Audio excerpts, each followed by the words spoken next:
So, Centre Stage podcast number 6. And we have the delightful Stella Anderson. Hey Stella, Hello. thanks for coming. Hi. How you doing? I'm all right. Yeah. Good. Yeah. I'll find my questions now. So you live in Leeds then? Yes.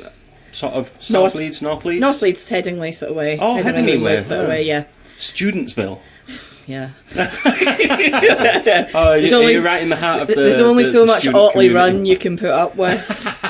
Although it's now become stag parties that have started doing it, and they're causing a lot of problems. I thought it's always been like that though. Or is it It's- just like a student party run? The demographics changed, so there's been a lot of talk about policing it better and stuff. It's getting out of hand. Oh, is it? Yeah, Really? yeah. It's since the, after COVID, it seems people are travelling up from London for their stag parties and doing the Otley Run and stuff. So it's very male dominated. Yeah. Men in their 40s and 50s Oh, and wow. stuff. Basically away from home. They don't have any local kind of connections, so they don't care if they're going to get banned from something. It's like always the argument for, like, in my view anyway, like globalization versus localization. It's that, like, if you don't have any like ties to the place you live, like your lack of empathy for people who live in that area just goes to shit, because you're just like you said, I don't give a shit. Yeah, exactly. So Get a whirlwind, I'm off. Back to London it's town. that bad that even the new Weatherspoons doesn't allow them in. We don't want your business anymore. Where's that? On Headingley Lane, it used to be the girls' high school, the big Oh, building, yes, the Eleanor right, Lupton yes, Centre. I've got you, yeah. Yeah. Because there's quite a lot of establishments on the Otley Run. So Well, by that the time, because kind of- I've tried doing it before, and by the time you get, well, I've never got past Headingley before I've run out of juice, you know. See, the Eleanor Lupton, the Weatherspoons is kind of like the final link, on that big stretch where there wasn't a pub. Yeah. But now they won't let them in if they're in fancy dress. There's no Otley runners allowed in. Have you lived in that area of Leeds for your whole life? Or? No, I was originally a student, so I did start out there. So you were a student there first? Yeah. So I guess you were a pristine living student. I didn't get involved with any of the student shenanigans because I was a punk. Okay, so nice. I used to hang out down at the Duchess of York and the Phono Duchess of York. and whatnot.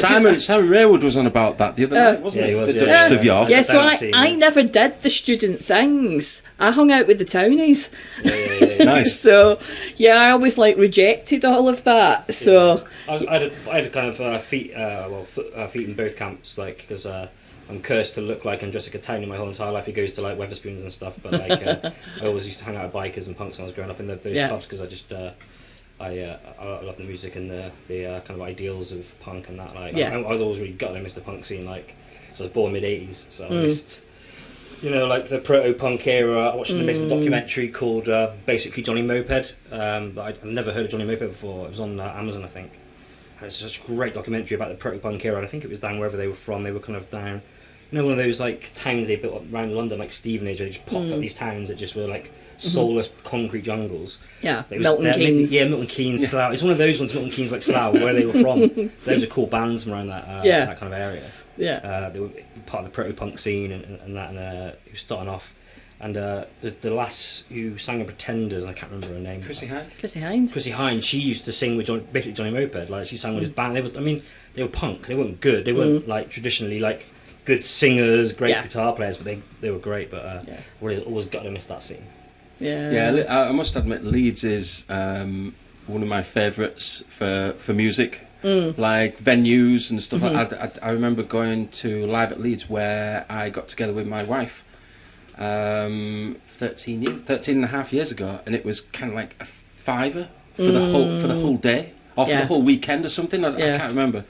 And now it's about like 40 odd quid, 50 quid, something like that. It's just like... Leeds has lost a lot of good venues, though. There's a massive... Cockpit's gone, hasn't it? Yeah. That was one Duchess, of my like we said. Duchess, that's been gone quite a long time, hasn't it? Joseph's Well. Is that not there anymore? No, that went ages ago. And even what was it? The Faversham is no longer a music venue. Well, we had our going onto the Faversham. Me and my wife had our wedding party there. Well, that's all they're doing now. We hired the whole place out. And the thing is, do you remember it? Because it used to be like black walls, black floors, black ceilings, and now they've they must have got rid of all the paint off the floor, and it's all wooden floors, and they've kind of painted the inside in kind of like magnolia, whatever, and it's really bright. It's really lovely, isn't it? It's a nice venue, yeah. It's nice. I saw the photos of it, but my heart died inside. Yeah, It's like, what have you done? Having never been there, I went there for the first time for his wedding party, so I didn't know. So I was, objectively, it's a nice venue, but when you're attached to it in that way, when these grimy pubs get turned into a nice pub, you're like, you fucking bastards. It's the lack of grass. That used to be nice. Yeah. It's the lack of proper grassroots venues in Leeds now. That's, you still got the Primrose. It's probably the premier grassroots venue. It's one of the cheapest pints in town, that sort of thing. And it's still kind of like, do you want red wine or white wine? Do you know what I mean? What kind? It is what it is. Yeah, you can get 2 drinks for less than £6. Did you get into punk, or did you get into music because you were into the punk scene at uni, or you already? I was already. Did you already have I was in my first punk band when I was 14. I think it was. Okay, cool. The Black Creatures. It was shout out to the Black Creatures. It was my friend's brother's band, and they were looking for a vocalist, and they had a gig coming up. So we did one rehearsal in good punk fashion. Oh yeah. I remember I vandalised the back of a denim jacket with the Black Creatures on it. Drank a load of cider. And headed for the youth centre. White Ace. It was the EK Youth Centre. And we did this gig that went down in history. Right. It was near Christmas, and the place was packed. And it was a proper punk gig. The place got ruined. The Christmas tree was in half. People graffitied the toilets. They had the Black Creatures written all over the walls and stuff. We got barred. We never did that gig. But do you know what? I was in a band after that. And every time the bass player from the Black Creatures was in the band with me as well, we couldn't get gigs. Because of the reputation. You were in the Black Creatures. You were in the Black Creatures. Yeah. So and we would play. We would play gigs in in the Glasgow area. There was the annual Punks picnic that we used to have at Kelvin Grove Park. And there'd be one in Edinburgh at Princess Street Gardens, and around the country we saw the punks would travel and stuff and get drunk in the park and stuff. And I'd still get people coming up going, "You were in the Black Creatures." So infamous. It was a historic moment. So was that? So did you get into punk because of that band and you just wanted to sing, or were you already into? I was already into punk. So what's your earliest memories of doing music? Well, my first music memory was when I was little. My mum and dad bought me a Bontempi organ for Christmas. One of these ones where you press the button. If you've got my toes being elected. Don't be licking people's feet, please. Quite liked it, but won't stop. It'll be there for the duration of this podcast. Half an hour later, it's going to be. Watch it. It'll be at my arms in a minute. There you go. Oh, yeah, you go. Sorry, back to your... Bontempi organ, I remember it was one of those ones where you followed the dots, and I played House of the Rising Sun on it, and my mum and dad thought, actually, she's quite good with that. I picked it up really quickly, so they decided to send me for some piano lessons. And that's kind of maybe then I started piano lessons maybe when I was about 7 or 8 years old. We didn't even have a piano, we used to... my dad's secretary from work had a piano at home, so I used to go round every day after school to practice on her piano until we got me a piano. And then did you have a full Grandy sort? Yeah, well, high just an upright. So I used to go and practice on her piano, and then we got one at home. But much to my brother's disgust, the only place to put it was in his bedroom. Yeah, he lost his bedroom to your piano. So I used to do my piano practice every day in his bedroom, and he used to hate it. Did he have a bigger bedroom than you? He did. He had the biggest bedroom, so that's the trade. That's the trade. I had the pokey one. Fair enough. So did that. Obviously, when I went to high school, I did music. I did, that was the thing I had the flair for. Messed around a little bit with the guitar. My best friend had got this guitar, and she's like, "Oh, I'm learning." I said, "Oh, can I borrow it for the weekend?" And she was really pissed off because I learned all the chords in one weekend. I gave it back to her, and he's like, "Yeah, I was that friend." He's like, you're that way inclined, then you pick things up really easily.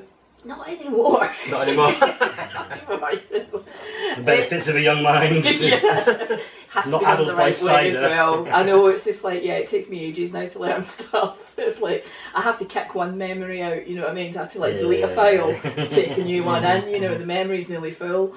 But yeah, so I did music at school, did my Scottish O levels, I did my higher music, and then just for the crack of it, we did the A level as well. Then I went to work for BBC Scotland. Okay. And I got to work in the music library there Oh, for nice. a bit as well. So I went on the road with the BBC Scottish Symphony Orchestra Cool. and looked after their scores and stuff like that, Nice. which was quite cool. And then I went off to uni to do music, and that's kind of Cool. like came around. So that's how I ended up in Leeds. For uni, yeah. Yeah. Then I packed it in halfway through the course because I just couldn't bear having to study it. Same as him. Yeah, it was just Theory. Yeah. You want to get on. Same as me as well. I didn't do music Yeah. at school at all because I just couldn't bother to learn. I didn't want to learn theory. I wanted to play an instrument. It was the snobbery as well, because back then there weren't really any music courses. You couldn't go and study jazz.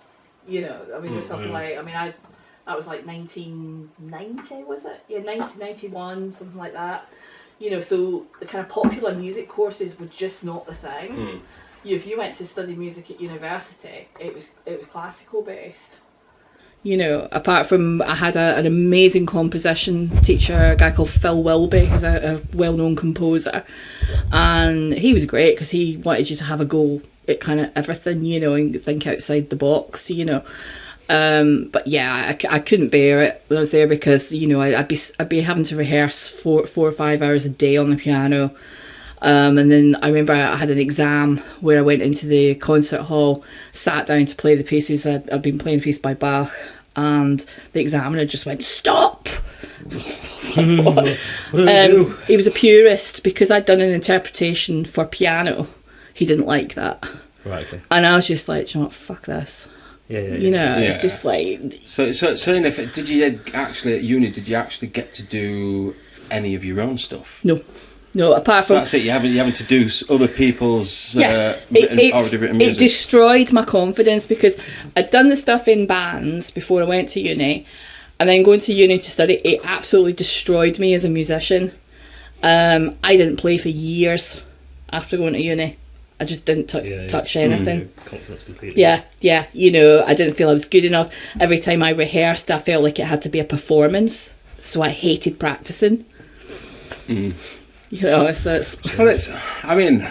it's true what they say. You know, the more you practice, the better you do get at things, and the more tight you become. But you got it's a lot of it again. It's like going on stage. You know, getting over mental barriers. You know, you can. Human mind's fantastic kit at like making barriers for us. You know, like our own brains create more barriers and then need to be there. So if you get that kind of lack of confidence, it can quickly take hold and then affect like, you know, or I need to be perfect when I rehearse, and it's like, you know, you don't. Yeah. But you know that now, but like at the time you're like, oh, you know, because you can get yourself. So I understand why you would. Why it'd be difficult. So I've had like big sort of hiatuses from doing music because of confidence issues. Yeah. And then I'd sort of stick my toe in the water again, you know, after several years and have a go at something. And I was always trying to do stuff, I think, to please other people. And then the big thing for me when I started writing, what I'd say properly, was 3 years ago. I got an autism diagnosis, and it absolutely opened up my world musically. Okay. Because I realised I'd been trying to mask myself when I was doing music. So I was trying to please. I was trying to do what I thought people wanted all the time. Suddenly I could let my freak flag fly. I could write what I wanted. It didn't matter if it sounded cheesy. It didn't matter, you know, and suddenly all that stuff, whether it was the classical training, musical theatre sort of stuff in my background, whatever, that all kind of suddenly came into play. And it's quite prevalent in my music, all those influences. And it's just like, do you know what, I'm not writing this song to see if people are going to be pleased. I'm writing it because I've got something to say. Yeah, sure. You know, and I wanted to start writing, and it was like, and I just couldn't stop. So what did you take on like board any influences from other bands or artists, or did you just go this is what sounds good to me, and I'm just going to do it? Or do you still have? Because you said you were trying to please other people, but obviously, often that can lead to like sounding like someone that you like because you know that people like that person. Like people try and sound like the Beatles because they know the Beatles are good and people like them. So, or did you just go, fuck them, I'll just do what I want? Yeah, just fucking want to do what I want. And then as I opened that doorway, you can, and then I look back and I can recognise where the influences are. Sure. For example, I was a huge Hazel O'Connor fan. I don't know who that is. Look her up. Who? Hazel O'Connor. Hazel O'Connor. Yeah, sadly, she had a stroke last year and she was supposed to be going on tour and stuff, and she's like, amazing songwriter. She wrote the movie Breaking Glass, I think when she was 18. Right. She wrote all the music for it and starred in it. Phil Daniels was in it. Oh, cool. You know, there's a lot of Mark Wingett, this John Finch, there's so many well-known actors who are in it, and it's set in the early 80s, and it's about a punk band, basically, a musician who makes it, and it all goes horribly wrong. Okay. The music is phenomenal. I don't know why it's not been remade, or do you know what I mean? Everything else has been remade, isn't it? Yeah, and it's some music I think that's really been lost, and it has you can really hear the influence of that through music. And somebody just recently likened some of my sound to Carol Hodge. And I was thinking, yeah, I was a big Crass fan. You know? That is even Yeah, they were like an anarchic punk band, you know. Right. So yeah, so it's kind of like it's been done on a subconscious level, I think, the influences. But then, you know, like on the album that I released this year, there's a song called The Storm. What's the album called? It's called Breathe, and it's with. Can you find it anywhere? It's on all major streaming platforms, including Bandcamp. Excellent. So utilise this platform to plug as much as you like. Yes, Breathe. so it's a check it out, 10 track album. Yeah, so Breathe, The Storm it's basically a storm. It's a piece of soundscape within the music, and that's influenced by I loved the Hebrides Overture by Mendelssohn. Okay, Right? Yeah. And I love the Raindrop Prelude by Chopin. I played that on piano, and that was all about creating the wind, the waves, that sort of thing. We did a song literally off the back of him being in Wales and recording the waves at the beach because he was up in the morning, I think, trying to get rid of a hangover or something. He was like, "I'm going to put the camera gone for a walk and the cobwebs away, just on the beach." And it was one of those where it wasn't kind of like a bit like Brighton Beach, where it's just all pebbles. And the sound of these waves just coming in between all the pebbles, it just sounded amazing.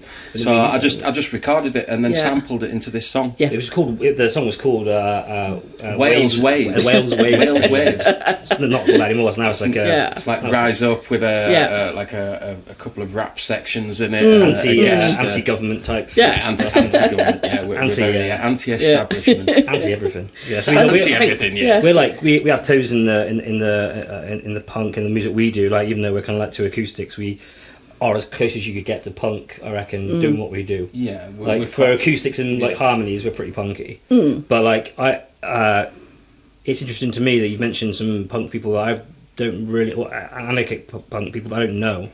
But when I think of punk, even like knowing a bit about it, I still think of, you know, bands with guitars thrashing and singing. I don't think of like singer-songwriters. So it's interesting that there's like a load that I've just never heard of. Like, that's interesting to me, because I thought I knew a bit about punk, but I'm like, I don't know who these people are. I think because I sort of hung around with a lot of sort of anarchic punk. Yeah, sort of like, and all the Hunt Saboteurs and all that sort of stuff. So it was all the protest kind of punk, you know. All right, okay, So Crass were a major kind of political something to say, you know, within it. And Carol Hodge is actually on tour now with Ginger Wildhart. Right. I've heard of Ginger Wildhart. Yeah, from the Wildharts. Yeah.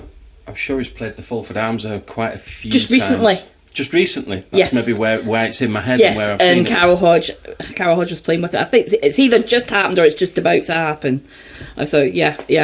Because I played the Fulford Arms a few weeks ago. You played it as well? Yeah. We played it a few times, Yeah, Great it's a little great venue. Yeah, I love that venue. It's very warm. Yeah, and oh It's kind god, of really up close and personal, isn't it? yeah, and just Plus- the quality of the sound. The guy we had on sound that night. Yeah, Wow. we got it. The dude we had on Sam was really good as well. Yeah, But, it was just like made it for really once well. in my life, I could actually hear myself on my monitor and didn't have to strain. And We'll work hard to get you a good sound on the centre stage because we feel the same way. It's really annoying. We're neither of us are sound engineers, but we know how to get a good sound out of the PA we use, and we spend we like to sound check and all that, so we'll get it good. But it's one of the most frustrating goddamn things. I think it's when I'm playing with a full band that I have the main issues with it. Yeah, but also if I've got the piano, the amount of sound techs who don't know how to EQ a piano. Yeah, sure. Yeah. It ends like sounding like something out of a saloon bar. Funky tonk. Yeah, Top end, that'll do. Yeah. No mids. Yeah, exactly. Literally. Do you use any bass? Like, do you use like a bass amp or anything through, or have you got like a sub or anything for the? No, it's just jack through. Jack You know, because it's got decent sounds on it itself. You know what I mean? Just these little bit of reverb and you know, and just take the brilliance out of it. And I go for a very traditional piano sound. Yeah. Okay. You know, it's like the good thing about this is obviously when you do the performance later, it's all getting recorded and that. The world is our oyster with that thing because we've got all kinds of EQs, plugins. You know, So obviously we don't want to do too much. We don't want to do too much to it. Yeah. So it sounds Different. like it's been played around with too much. We just want a nice sort of like solid kind of sound and. Obviously, there's just you and your vocals. Yeah. And sort of like nice and wide. So, what have you from the gigs you have done? Was that one of your better ones at the Fulford Arms, or have you got any massive ones that you really enjoyed? Or just done a big run of them because the album came out in March. Okay. How'd you record it? We recorded it at Home Fire Studios in Harrogate. Studios. Yeah, absolutely fantastic. They do all like the Radio 4 and TV stuff and that as well. So yeah, really, really good. Although they did decide to start like knocking half the studio down halfway through the album, which to redo everything. Is it just you singing piano? Has it got full band? Yeah, sorry, we have actually the Stellar Anderson Project. You're in a band, so so want to shout out your band members while we're talking. Yeah, so on the album you got Tommy Mallets on drums, you got Rory Wells on bass, Aid Payne plays lead guitar, and Joana Carvhalas is on violin. Lovely. Joana, wow, she is just incredible. Met her in a car park in Loch Lomond just after lockdown. Wow. 2 weeks later, she's in a recording studio with me. It's great stuff. You sound quite persuasive then. She's one of these people that just, you know, looks for opportunities and she says yes. You know, she's Sorry, absolutely. just one sec. What's happening there, dude? Is it just coming up? Dropping out, mate. Keep dropping out. It's alright, don't worry. You go. Yeah, so yeah, I mean she's Portuguese. We were looking for a violin player. We'd auditioned a few, couldn't find anyone. On the banks of Loch Lomond, motorbike rocks Nice. up.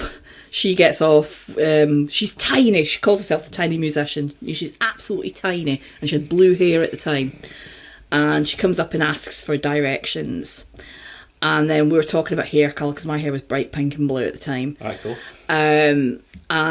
She we were talking about music, and she just graduated from the Royal Scottish Conservatoire on violin, doing her masters, and I was like, okay. So you know, I said what we were doing. We were looking for a violins. I said, you know, get in touch if you're interested. And she did get in touch, and saying 2 weeks later she's down in Leeds.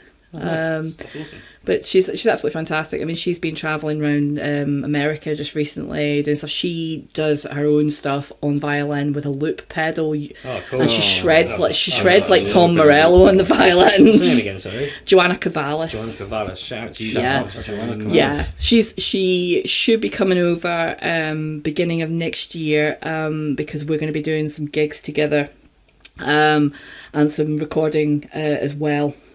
And we're planning a small tour of her home country, Portugal and Spain. Nice. Just doing piano and violin. So I've done all like the band stuff kind of recently. I think I've seen a video of is that her in the video? There's a video on YouTube on this. I think it's a Stella Anderson Facebook page. On piano. I'm on You're piano, and she's is that her on the violin? That's her on violin. Yeah. I can't remember what that song was called. 'Cause I had a little flick. That's it. Yeah. Because I had a flick through. That's one of the new songs. Yeah. Just have a little listen. Yeah. So keen to get into the studio because it's like we've been playing all the gigs with the band for the actual album. And then we didn't do the album launch party until May because we had to break in a new guitarist. And then we've been sort of moving around. We played over at Zanzibar and Liverpool and okay, cool. So back to the initial question was what was the best gig you've done? Best gig, or a notable gig for whatever reason that might be. That's a really difficult one. That more than one. Do you know, right? The last time the full band played the Primrose in Leeds, home turf. Home turf, yeah, that was the good 10 minutes from my house. Whereabouts is the Primrose? On Meanwood Road. I'm just trying to think where Meanwood Road. Oh, just near the petrol kind of station. Right where a junction is. Yeah. Yes. Yeah, Buzzlingthorpe Lane. I know which one you mean. So that was nice because it was home turf. It was packed. And what for me was really nice about it was lots of women turned up to see us. Because quite often a lot of the bands you'll know this, when you play most places, there's not a lot of females represented, particularly when it's like bands. Yeah, we didn't. We were. I don't think we really. We got a fair few women at our gigs. Don't we? I think we. I don't know if it's because we're. I get acoustic and they don't want to get him. Yeah. We tend to get fair. I don't know if it's our good looks and anything. I think it might. No, I mean on the stage. To be honest, because we are good looks and charm. I think that's the answer. I think we found the answer. Yeah, but I think it's like there's not I know what you mean. I've been to like whole days of bands and there's not been a single woman set foot on the stage. I think that kind of, especially like in the punk scene, because it's got that more dangerous vibe to it, just purely by whether that's true or not. Just purely by association with the word punk, like whether you can argue whether that's justified or not. But I would probably say not, and it's probably driven massively by the media. But regardless, it still is there. Yeah. So you get loud bands in dark rooms. Women don't feel, I would imagine, absurdly safe. Based on reputation alone, it doesn't have to be anything to do with people there. And it's also about location of venues and safety of getting home, things like that as well. Yeah. And I find this as well, like with a lot of young women musicians and stuff as well, that I think that can prevent them from getting on further as well, because you get up and you do a performance, suddenly people think they own you. And they can give you a lot of grief, like you're on stage, you belong to them. Yeah, and it's like, and you can be pestered and stuff. I'm fortunate. I'm a lot older. I've got my own car. I can.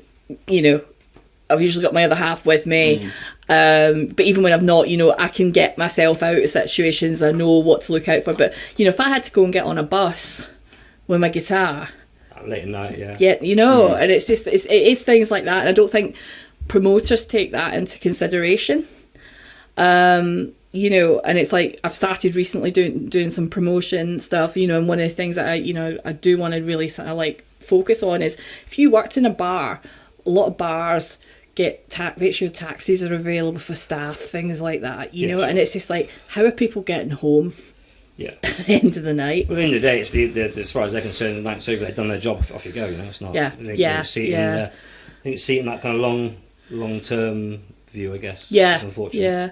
But being in the Premi on home ground, it was a really, really good gig. And we just recently had a new guitarist playing with us, and it was just a really nice, lively gig where we really got into it, and it was nice. So Fulford Arms was great as well. But just recently, I'm focusing on some solo stuff again, and I've got a really big gig this week. I'm playing the big festival down in the Cotswolds. Yeah. So shitting myself. Well, think of it. Consider it as a warm up for centre stage. Yeah, right. Big festival, tiny bar. Actually, I tell you, in terms of really nice gigs, just recently, a couple of weeks ago, I played up in Barnard Castle. at the Witham Summer Festival. All right. And it was a solo set in this orchard and stuff. Oh, wow. And the audience were just lovely. They were absolutely fantastic. They really appreciated the music. So they actually listen. Yeah, so much so that they've booked me to actually play the theatre in February. So they've got enough faith in that I'm going to fill out a 250-seater theatre. So, so hence that's why, Joanna, you need to come over from Portugal. So that was really, really nice. And then last weekend I played the Fever Festival in Knaresborough, the picnic in the park. And that was nice. There was a few hundred there.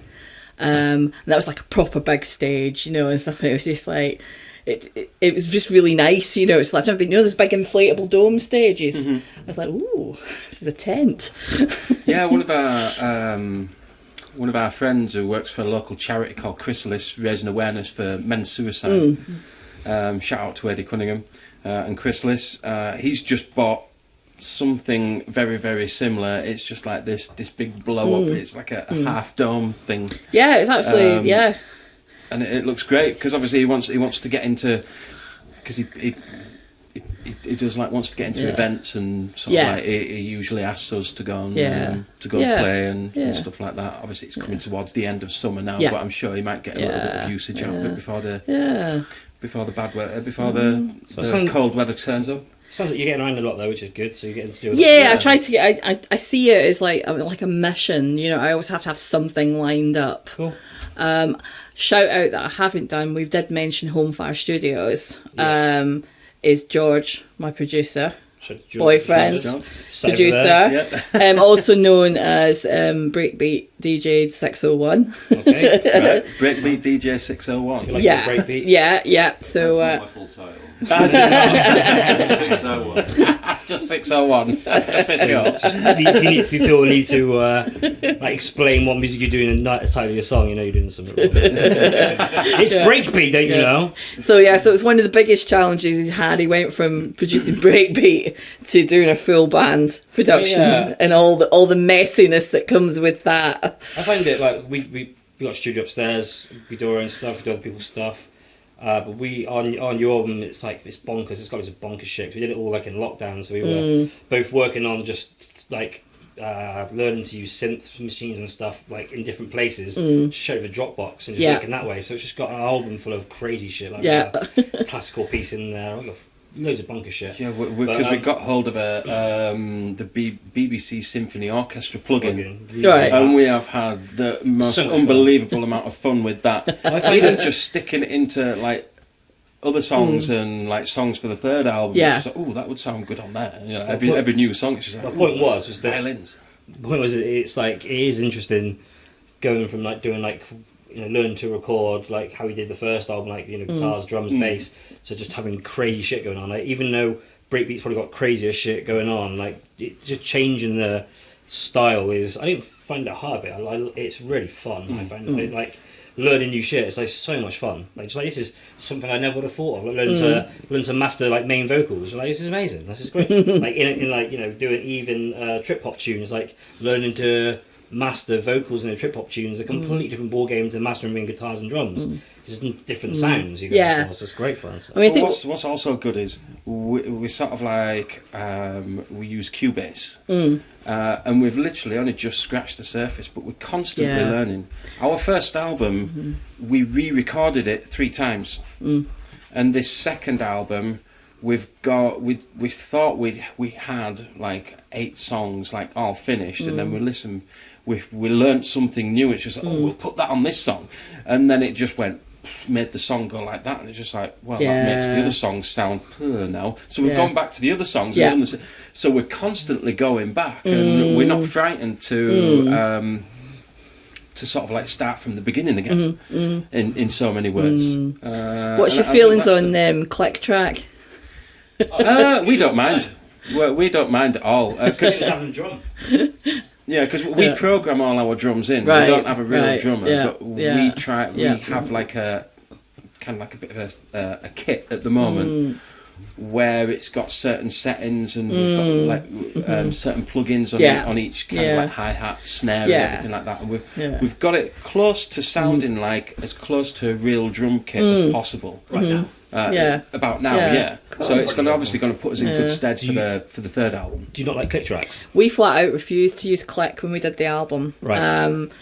Because what we go for a live kind of feel. So we would record it live and then do overdubs. All in one go. Yeah, and then overdubs. But also, and I suppose that this comes from my classical training, I think, because I use a lot of rubato, sort of give and take. And stuff, so like songs like The Storm and stuff like that, you just couldn't use a click. And the engineer at the studio was very kind of you're not using click, because they're used to doing pop songs and stuff. But at the end of the process, he said he was actually like, it was refreshing, he said, not to use click. I think it's. I don't think it's either one is bad or good. I think it's. I disagree with you in that, like, you can't do free stuff in click track. Like, I think there's Radiohead play with the drummer, and they're one of the most freest bands at making music in the world, and they've never had more than maybe 5-6 songs in their whole catalogue that haven't got drums, and drums are just replicating a click track with a better instrument rather than beat is someone banging, on beat. So I don't think it's. I don't think you can't be free, but I also understand the need. Like a girl that we work with, Eve, like she's a folk singer and she doesn't use a click track at all. Yeah, it's a nightmare trying to put stuff in. You're trying to put MIDI in because like she came in like I just want to be me and a guitar. Then I showed her the orchestra. She's like, and I want orchestras in every song. So now we did trying to draw MIDI live. Yeah. I mean, it's not the same. Yeah, if you're in the studio. Yeah, if you're adding digitized stuff and dropping stuff, then that's where click comes into its own. But I think because we went for the live sort of performance sort of, that kind of live, and then then overdubbed, with that. So it's kind of. But it was interesting because the studio, they turned around and said actually it was refreshing to do it, and he was pleasantly surprised. It kind of conveys like, because they've just been doing so much kind of formulaic pop for a while. So we always ask people this question, so answer however you want. But if you were stranded on a desert island for the rest of your life and you got to hang out with one musician, can be anyone in the whole entire world, dead or alive, who would it be? Etta James. And why? Etta James. What and why? She's just was just absolutely phenomenal. She's somebody who's so grounded in herself. There's a performance that she gives of I Would Rather Go Blind with the Roots Band. If you haven't seen it, right, watch it. It's when she's older and she comes on with a stick. She sits down and she just commands the room. She's somebody who's got wisdom, has got something to say, and it's just like, I'd love to just have her, sit down and talk to her. And, because that what she's singing, she's actually feeling it and everything. But there's just something about it. She's got poise, she's got dignity, she's got grace. Oh, definitely. And that's so lacking these days, she's... she's regal. There's that era of singers, with just some of those female singers at that time were just so goddamn good. Yeah, you don't get it today. Different sounding but amazing. They all had different qualities to their voices, but they were all just banging. I mean, Etta James obviously is right up there, but there's a load. I mean, like I'm a massive Nina Simone fan. And she's got that same almost shy presence on the stage, but commanding. Like she looks awkward, but at the same time, you just can't take your eyes off her. She just the way, as soon as she opens her mouth, she's like, whoa. Yeah, and we're not talking like because these days it's all about how people look as well. Sure, definitely. Yeah. We're not talking mega beauty queens here. Oh no. But beautiful souls. Oh yeah, I mean, who just shine. With the minute they're on a stage. Tune, none of this. Yeah, and that their voice is raw. Them. It's power. It's emotion. It's you're hearing them. They're not trying to sound like anybody else. They're not trying to be anything else. They've got something to say. I feel the same about like Elvis. Whenever I see Elvis on stage, it's just like it's just Elvis. Like he's just dominant. Like he just dominates. Yeah. Like if you maybe like later on in his Las Vegas days he was overweight, not so much, but like certainly the early years, like after the first couple of albums, he just dominating. It was like just amazing power. Just the way he did stuff, kind of almost effortlessly. I think those ladies of that era have got exactly the same, the same vibe. They just come. I tell you, who would be a lot of fun. I think to strand on a desert island with Dolly Parton. Oh yeah, Dolly'd be good. She'd be great. You'd have a right laugh with her as well. You'd have a good laugh with her. You get smashed with her as well, and she wouldn't care. Like, she wouldn't mind. You'd have a sing along, great. She'd be like, "I'll do 9 to 5 over and over again." She wouldn't care. She wouldn't be like, "No, I'm sick of that song." She'd be like, "Yeah, of course." She wouldn't allow you to get miserable. No, exactly. No chance. Then again, that might get a bit tiring. Being around somebody so bouncy for a while. You might want to break from the. You want to break from the bounces. Yeah. You can split the island in half. Right, you live on that side. I'll live on this side. I'll tell you what you can do. Etta that side, Dolly that side. What you do is you just have certain times when you're together. So like between 9 to 5. Oh. Hey! Sorry, everyone. That was shit. It wasn't bad actually, mate. Etta James is a good answer. I like that answer. That's a really good answer. So anything to other than Set the Stage, of course, which is on the Friday the 2nd of September. Yep. Welsh want to promote. You want to promote your gig coming this week? Yes. Although if you haven't got a ticket, you're not going to be getting there now anyway. It's sold out. You can still promote it. It still makes you sound good. Yeah, at the big festival. I'm doing a sold out gig. Yeah, I'm on the same day as the Human League. Wow. That's always a nice kind of thing. Yeah, I'm on the Freedom Brewery stage, which is just next to the main stage. Oh, so you're like. So I'm filling the gaps between the main stage. Right, so that's quite cool. So if you're actually filling the gap, then not everybody's going to be watching the main stage. No. They've got a bit of free time to come and check you out. They'll be coming to get their beer. Yeah, exactly. And I'm playing the brewery stage. So you're. You sound. This might be presumptuous, but I don't think it is. You sound like you're pretty much a feminist. So, the way you've been talking about like making things safe for women, which I appreciate 100%. I would say I'm not a feminist. I'm just aware, Yeah, sure. when it comes to things like safety and stuff, and I don't like to see. I mean, it works. It's the same for men as well. Young men. If you're not like a forthright individual in the music industry and stuff like that, you know what I mean. It's just like. Or you're a bit quirky, whatever, then people won't encourage you to come forward and shine. Oh yeah, that's what we're all about. We want to get want to get as much like different anyone you can suggest who's quirky, or we want to get as much different music because we're sick of the goddamn. One of the big reasons we're doing this is because the goddamn open mics in this area is all blokes playing guitar, singing shit covers, shouting and guitar. Awful karaoke it's nonsense. Not just that. It's just the same. Wonderwall. And it doesn't. And what it doesn't really. Great song, but it doesn't encourage the people out there that are making their own music. It doesn't. It feels like it doesn't encourage them to kind of get out, and that's what we're trying to do. Unfortunately, like to your point, like the people that we have had on who are quirky, and they've like, so I'm not going to say who they are, but they've spoken to me in private, and they don't go to the open mics because they feel uncomfortable getting hit on by dirty old bastards. That's I'm quoting. Yeah. And that's not just from one or two people. That's from pretty much all the women I spoke to. Yeah. That's disgraceful. You shouldn't have to go and do music and be feared of being hit on by some ledgy old dude. Just let them play music. And telling them what they can and can't do, or you should do this, or just let them get on with it. And that's what we're all about. Just want people to do their thing. Like, we don't care. We don't care what you look like. We just want you to sound good and entertain. That's it. Yeah. I mean, the line we draw was like, go out and do your thing. I mean, if I'm at an open mic and somebody does do original material, I always go out of my way to go and speak to them and encourage it. Because absolutely. When somebody does an original song, they relax.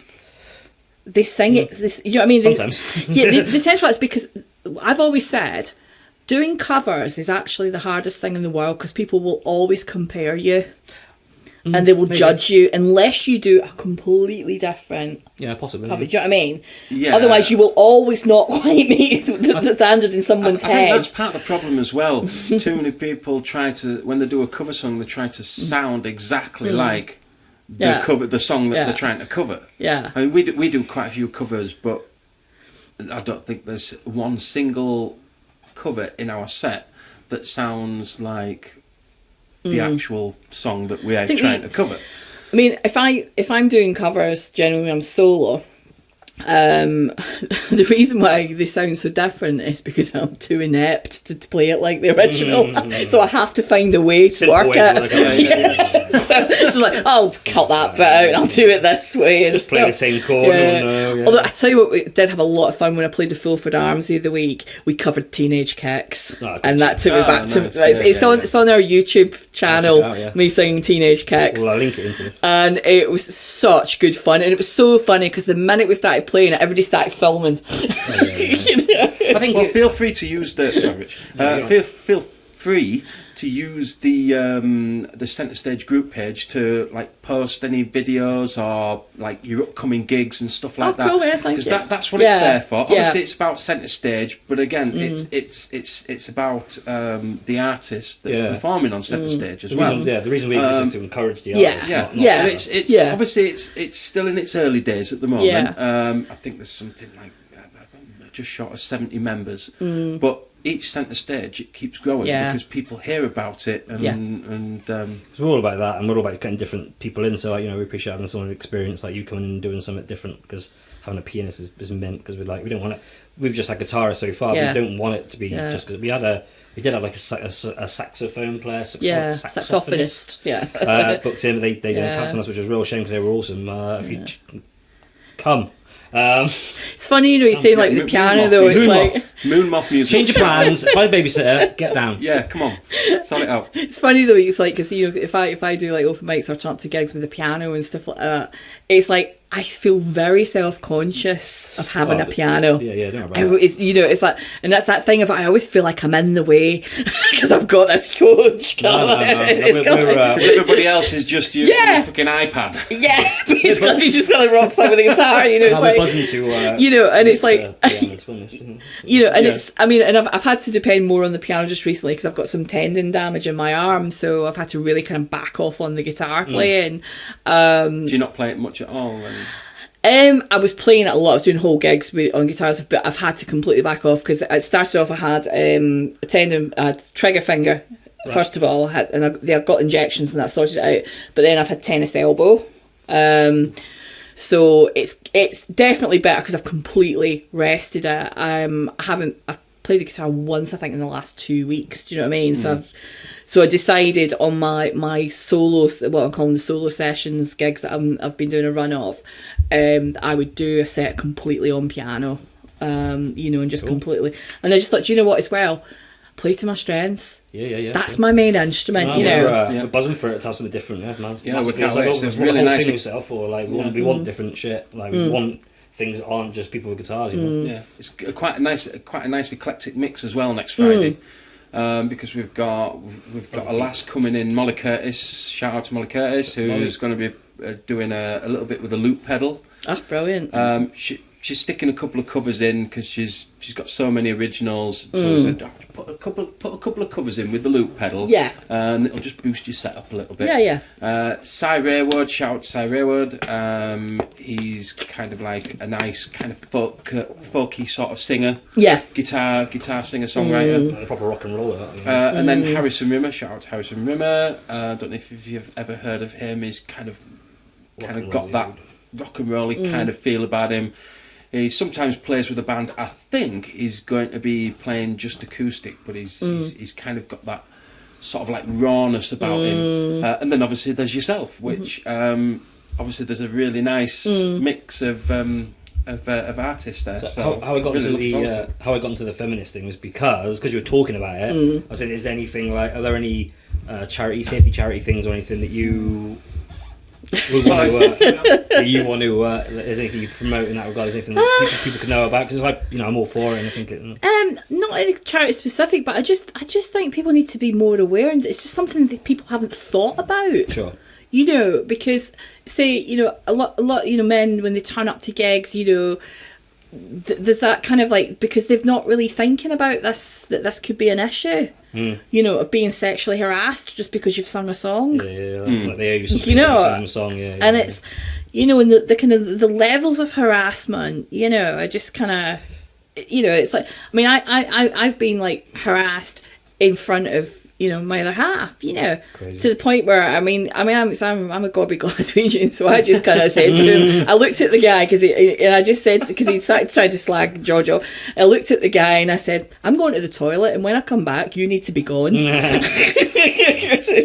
Well, if you're one of these people who does it to ladies, That's what my wife would say. That's what Nina would say, wouldn't it? Yeah. Nina's She's like, only she's like tiny.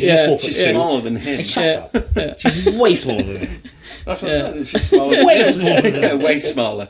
And she just like don't give a shit. Yeah. She'll tell if somebody's been a dick. She'll tell him. So Yeah. Geordie lass, Yeah. you know. But there's also, there's also a naivety as well, that can come about from, just not understanding the influence that you're going to have on people. If you get up and sing a song and you do it really well, and you're young, you're pretty, that sort of stuff, there's a responsibility comes from performing, and the influence that you have on the people and how they might react to that, whether that's that they love your music and they think it's fantastic, or whether it's something more sinister, because you're singing songs and doing music because you want some kind of emotional response from people. Sure, yeah. You're trying to connect with them on some level, and whether it's down to kind of just having to kind of, people being like really sort of that they love your music and everything, and they're just dead keen, And then there's that fine line, isn't there, between keenness and,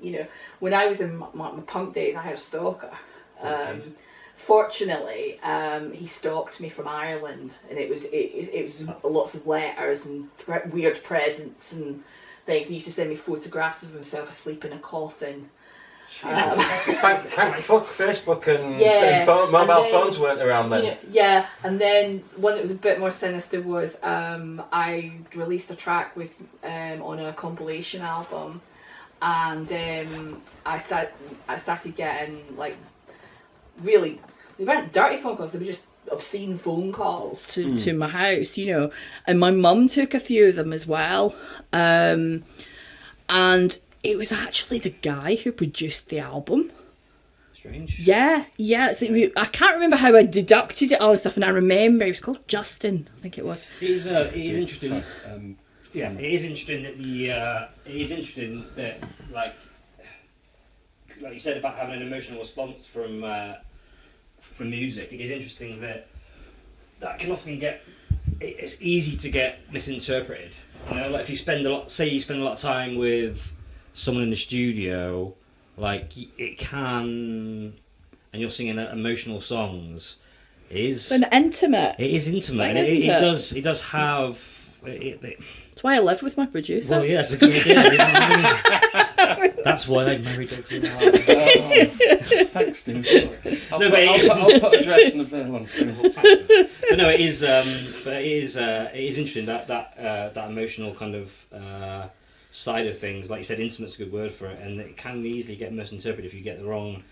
But even if it's not, I don't think there's anything sinister about that person maybe being like, oh, I wonder if I had a connection. Oh, do you want to go out sometime? Oh, no, not really. He's your friend. All right, move on. So then it gets kind of if that person doesn't like take that on board, Take no for an answer. I don't think we should like discourage people from like trying to go out with someone. Well, no, I mean, at the same time. Well, I met George, my other half, because I was doing a gig. Yeah, precisely, we play, precisely. I turned him down though. First of all, Played hard to get. he was persistent. Not for long. The next day, she's like, "God damn, I'm going to text him." He said, "Can I buy you a drink?" One more pint. He was like, "Can I buy you a drink?" I said, "No, thanks. I'm going home." No, really? And you went, oh, Yeah. So you turned it down for like 10 seconds. You put up a real good fight there, then, didn't you? I put up a little bit more resistance than that. But yeah, it is like just having, discernment, it's like when you're, even when you're older and you've been round the block a few times, you can still behave like a 15-year-old emotionally in those situations, you know what I mean? So it's kind of, so having that discernment of like, is this person sinister? Is this person just flattering me?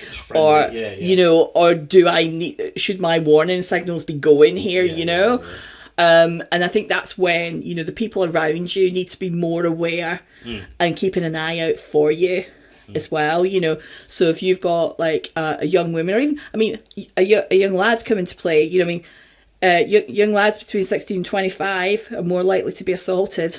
Oh yeah. You know, physically assaulted stuff. You know, I think also one of the big. We had nothing. It wasn't anything crazy, but like it was kind of similar at the weekend. I'm not gonna say which gig it was at the weekend, but it wasn't like bad. It was more annoying. But like because you're performing, people feel they have the right to just basically say what they want to. Yeah. Do. And they're normally drinking, right? So like for a certain amount of time, I can put up with it. Yeah. At a certain point, I'm gonna be like, "Fuck this! I'm gonna fight back." And I will say something stupid like dicking about joking. But what you got to remember is that I know I'm joking and I'm sober. I don't drink. Yeah. So I'm more sober. Yeah. They don't know that. Yeah. So you can say the wrong thing and it can escalate so quickly. Yeah. But like, no one has the right to demand you to do anything when you're on stage. Yeah. Like, you're on stage doing your thing. Someone's hired you and booked you to do your thing on the back of the things you already do. Like people who come up to you and shout, "Oh, I want you to do this song," and then get upset when you say no. Oh yeah. Fuck off! Stop doing it. Yeah. It's stupid. Yeah. I get that like, a lot. in the middle, you know. it's sort of like I think it was more because it was in the middle of a song, and it was just shouting out like one word thing. Like it was. And getting upset we didn't know what they're talking about. Yeah. It's just like what, and it turned out to be like either a song name or the name of an artist who we had no fucking idea. Yeah. As far as I'm concerned, our job and what we're there to do is do what we do best on stage. If you don't like it, you don't like it. You don't have to like it. Like if you don't like it, you don't like it. But we're not there to. I'm not a jukebox or karaoke. You can't stick quid in me or buy me a drink and then me do what you want. That's not how it works. Like we practice doing what we do. Yeah. And that's what we do. If you don't like it, you don't book us. Don't book us. We won't do it. We didn't mind. Yeah. Like, but given saying that, the people that actually booked us. They genuinely like they booked us off the back of a previous performance that they'd seen us do, and they're just like, we really like that. Do you want to come and? It's nice that because I did last year. I did a private booking for a Halloween party at this like posh house and stuff, and it was a guy who'd seen me doing some stuff at open mic, and this was prior to COVID, and he tracked me down through other people and stuff to book me, and it was an amazing party, it's just like they put so much thought into it and everything, and it was just really nice, because it was just kind of like nobody put any pressure on me or anything, I was treated with respect, whereas, I mean, the gigs that I don't enjoy doing is, are the ones where it's almost like you're a busker. You're in the background. Background music. And quite often they're the ones you get paid for. Yeah. At the end of the day, sometimes you've got to swallow up. And they sometimes can be, playing galas and things, it pays well, but you just think, I might as well have not been here. Yeah, you finish a song, you might nobody knows. One person just go. Yeah, should just go. And that's the person that came with you. yeah, exactly. Normally. I mean, I've done quite a few gigs over the summer, and you were saying about people hassling you for songs and stuff, and people being stupid and whatever, and so you're going, Lady Gaga! Yeah. So I did Shallow, and I knocked it out the park. Nice.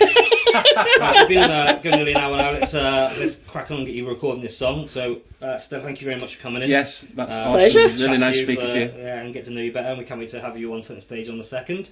At number 1 The Crescent in Selby. Looking forward to it. What song are you going to do first? I think I might do Smiling Eyes for you. Is that on your album? Right, the Smiling Eyes is on the album Breathe, but it's the full band version that's on it. It's a completely different version. That's cool. So I'm doing the version of Smiling Eyes. It's on my first EP. Right, okay, cool. Which is much more kind of laid back. Smiling Eyes is about that, when you fancy somebody across the room, and you think, oh yeah, they're looking back at me, and then you realise, no, they're actually looking at the person next to me, and it's all about that kind of like catching somebody's eye and stuff, and then going off on Tripping the Light Fantastic. Excellent, well, I can't wait to hear it. Thank you for coming again, and we'll see you in a week and a half. Yeah, absolutely. Looking forward to it. Thank you.